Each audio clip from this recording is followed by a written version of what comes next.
Personne ne peut nous l'enlever. Elles passèrent la nuit à parler. Sophie revivant les souvenirs d'enfance où sa mère l'avait protégée de tout. Sauf d'elle-même. Elle a sacrifié sa vie pour moi après la mort de papa. Comment peut-elle me tourner le dos maintenant? Émilie caressa ses cheveux. La société l'a formatée comme ça. Mais on va lui montrer que l'amour n'est pas une menace. Le lendemain, Marie reçut un appel de l'école où Sophie enseignait comme assistante. Votre fille n'est pas venue aujourd'hui. Paniquée, Marie réalisa l'ampleur de son acte. Elle avait chassé sa seule famille restante. Assise à son bureau chez l'agence immobilière où elle travaillait, elle ignora les collègues et se replia sur elle-même. Les doutes l'assaillaient, était-ce vraiment un péché? Les médias parlaient de plus en plus de droits LGBT. Mais dans son cercle, c'était tabou. Elle pensa à sa propre jeunesse. À cette amie d'université qu'elle avait admirée en secret.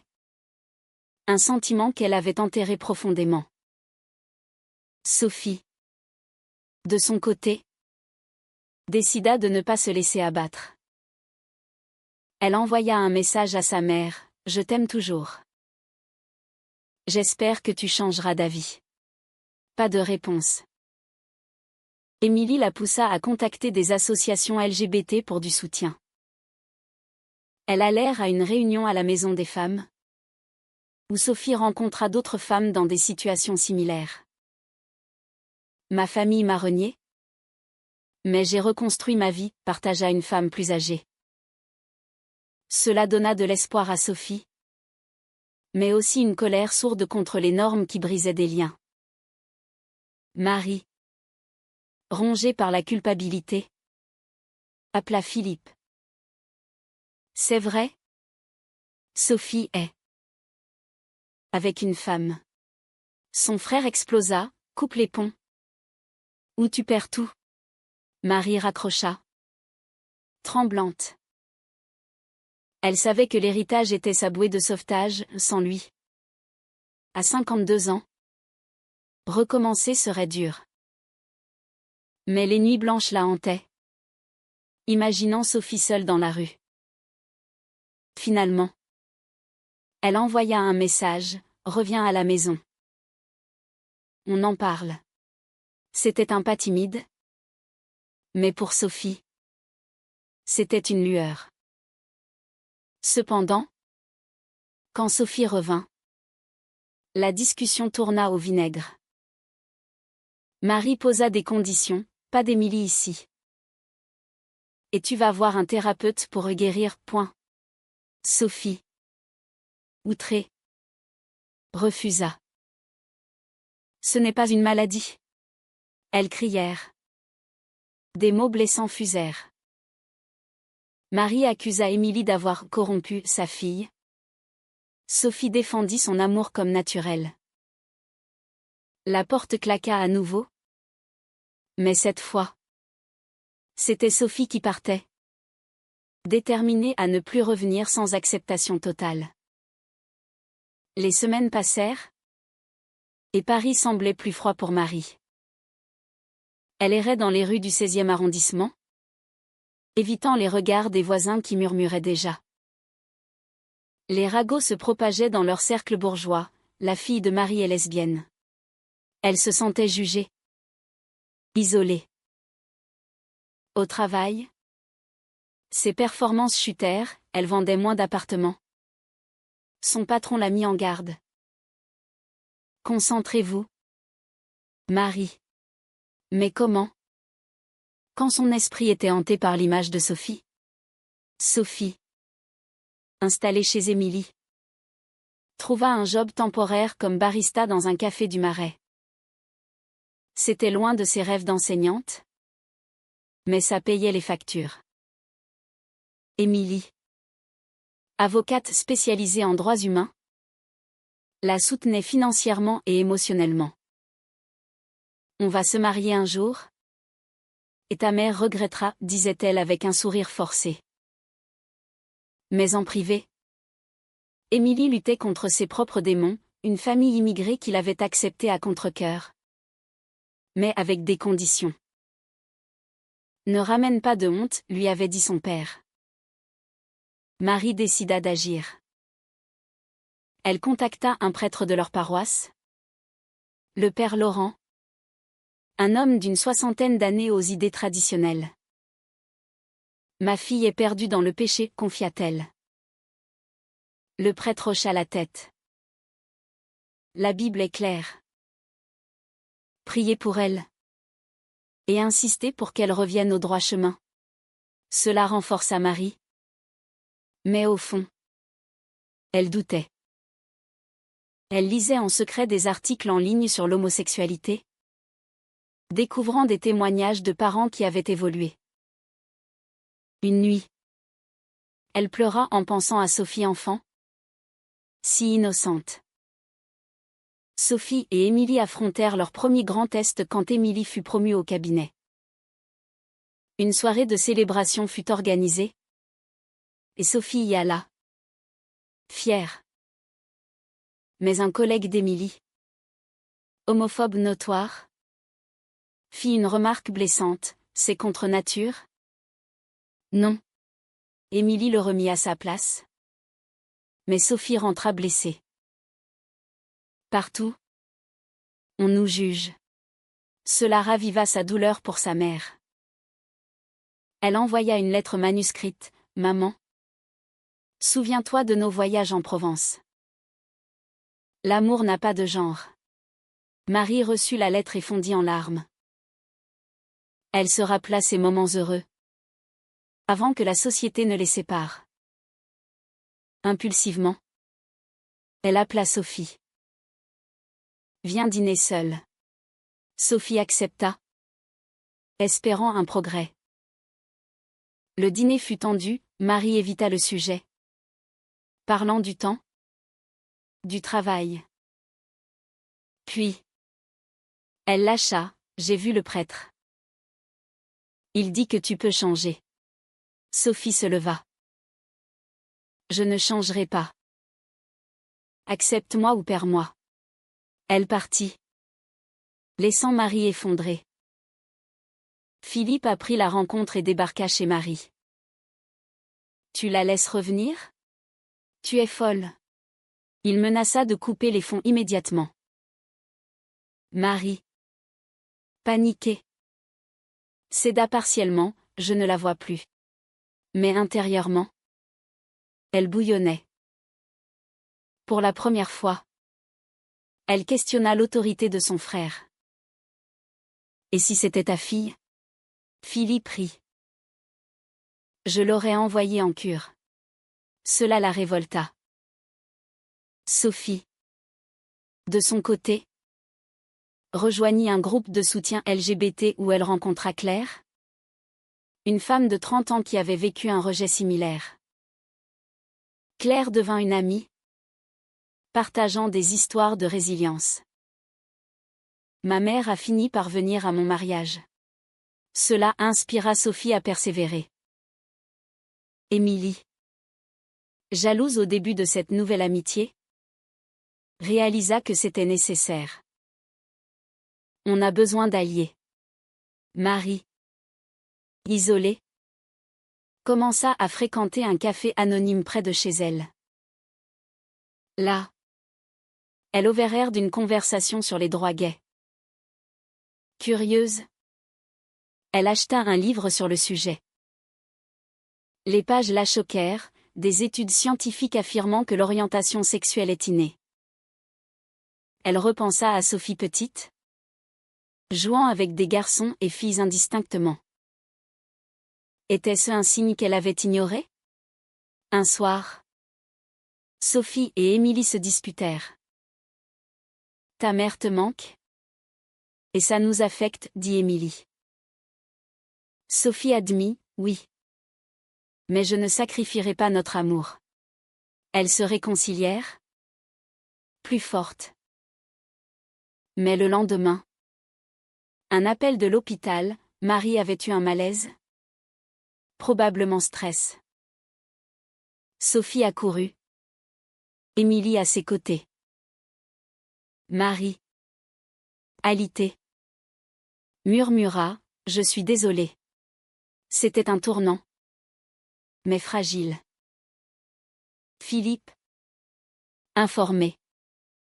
Envoya un ultimatum écrit, choisis, la famille ou la déchéance. Marie. Face à Sophie. Pleura. Je ne sais pas quoi faire. Sophie répondit, choisis l'amour. Maman. Mais Marie hésita. Et Sophie partit déçue. Les mois s'écoulèrent. Et la tension monta. Marie. Remise de son malaise. Affronta une réalité financière précaire. Philippe avait gelé ses aides mensuelles, la forçant à puiser dans ses économies. À 52 ans, elle se sentait vulnérable, imaginant une vie sans le filet de sécurité familiale. Elle consulta un avocat pour explorer ses options, mais apprit que l'héritage était conditionnel à la conduite morale. Sophie progressait professionnellement, elle obtint un poste d'enseignante à mi-temps dans une école progressiste. Émilie et elle parlèrent de fonder une famille. Peut-être via adoption. Mais l'absence de Marie pesait. Sophie envoya des invitations à des événements. Toutes ignorées. Elle a choisi l'argent, dit-elle amèrement à Émilie. Marie. Tourmentée. Rejoignit un groupe de parents d'enfants LGBT en ligne. Anonymement. Les témoignages l'ébranlèrent, des mères qui avaient perdu leurs enfants par rejet. D'autres qui avaient gagné en acceptant. Une femme raconta, « J'ai sacrifié ma fortune pour ma fille. Aujourd'hui, je suis heureuse. » Marie pleura, réalisant le prix de sa fierté. Un jour, Philippe organisa une réunion familiale en Provence. Marie y alla, nerveuse. Là, il annonça, si Sophie ne change pas, elle est out. Et toi avec. Marie explosa pour la première fois, c'est ma fille. Tu n'as pas le droit. Philippe la gifla verbalement, tu es faible. Humiliée. Marie rentra à Paris, déterminée à changer. Elle contacta Sophie, rencontrons-nous avec Émilie. Sophie. Surprise. Accepta. Le dîner fut awkward, Marie posa des questions maladroites sur leur relation. Comment vous êtes-vous rencontrés? Émilie répondit poliment. Mais Sophie sentit la sincérité. Marie admit, j'ai peur de perdre tout. Sophie répliqua, et moi? J'ai perdu ma mère. La soirée se termina sur une note positive. Marie promettant de réfléchir. Mais Philippe apprit et envoya des détectives pour prouver que Sophie était influencée. Des photos d'Émilie et Sophie ensemble arrivèrent chez Marie. Avec une note, preuve de déviance. Marie les brûla. Furieuse. Sophie découvrit l'espionnage via un ami. Ta famille est toxique, cria-t-elle à Marie au téléphone.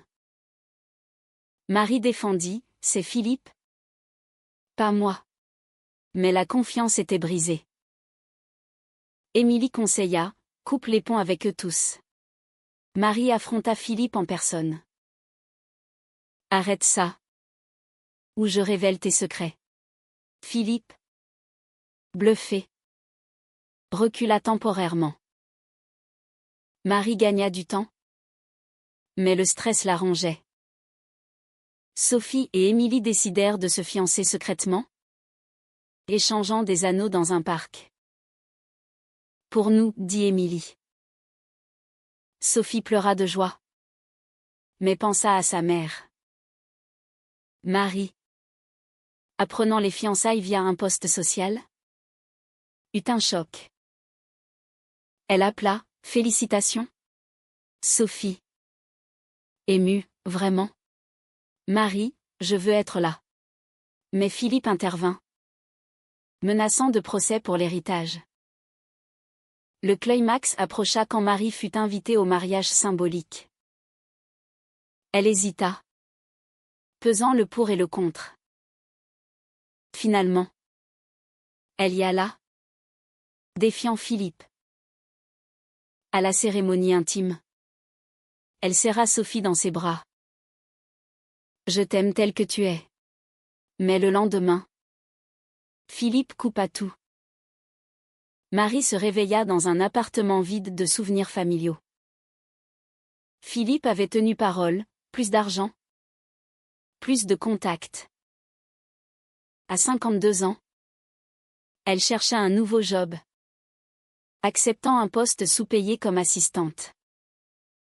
La survie devint quotidienne, mais une liberté nouvelle l'envahit. J'ai choisi ma fille, se dit-elle. Sophie et Émilie, mariées symboliquement, emménagèrent ensemble dans un plus grand appartement. Sophie invita Marie à dîner régulièrement. Merci d'être venue, dit Sophie. Marie sourit, c'était le bon choix. Mais les blessures persistaient, des disputes surgissaient sur le passé. Philippe tenta une réconciliation manipulatrice, reviens et oublie Sophie.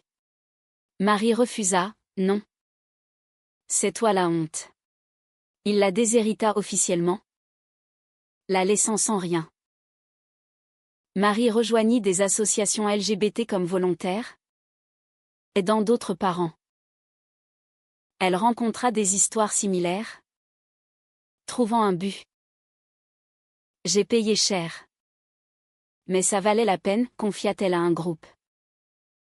Sophie, enceinte via insémination, avec donneur anonyme, annonça la nouvelle à Marie. Tu vas être grand-mère. Marie pleura de joie, mais craignit les jugements. Et si la famille l'apprend? Sophie, qu'ils aillent au diable. Émilie, protectrice, veilla sur elle. Mais un jour, un cousin contacta Sophie, Philippe est malade. Il veut te voir. Sophie hésita, pourquoi maintenant? Marie conseilla, va. Pour clore le chapitre. À l'hôpital en Provence. Philippe, affaibli, murmura, j'avais tort. Pardonne-moi. Sophie, froide, trop tard pour les regrets. Elle partit. Mais cela la hanta. Marie, voyant Sophie tourmentée, admit ses propres erreurs, j'ai été comme lui au début. Sophie, mais tu as changé. Cela renforça leur lien. Cependant, la société persistait, des collègues de Sophie murmuraient. Un parent d'élève se plaignit de son style de vie. Sophie défendit, ça n'affecte pas mon enseignement. Émilie la soutint légalement. Marie, adaptant sa vie modeste, trouva un nouvel amour platonique dans le volontariat, une amitié avec une femme veuve. Cela la fit questionner ses propres attirances refoulées. Le bébé naquit. Une fille nommée Louise. Marie fut présente, tenant sa petite fille avec larmes. C'est le futur, dit-elle. Mais Philippe mourut peu après, laissant un testament excluant Marie et Sophie. Avec la mort de Philippe, la famille se divisa. Certains cousins contactèrent Marie, offrant un compromis, reviens. Sans Sophie. Marie refusa, ma famille. C'est elle. Elle vendit des biens pour survivre, mais trouva paix dans la simplicité. Sophie éleva Louise avec Émilie, affrontant les défis de parents lesbiennes en France. Des manifestations pour droits LGBT les unirent. Marie participa, brandissant une pancarte, l'amour est amour. Mais des retours en arrière hantaient, Sophie rêvait de rejets passés. Émilie luttait contre discrimination au travail. Marie, âgée, regrettait parfois sa richesse perdue, mais jamais son choix. Un soir, en famille, elles discutèrent. Était-ce juste de tout sacrifier, demanda Sophie. Marie, oui. Car sans toi, j'aurais rien. La vie continua. Avec haut et bas. Sophie écrivit un livre sur leur histoire. Anonyme. Inspirant d'autres. Cathétuc, était-il juste que Marie doive choisir entre sa fierté familiale et sa survie financière pour accepter l'amour de sa fille ?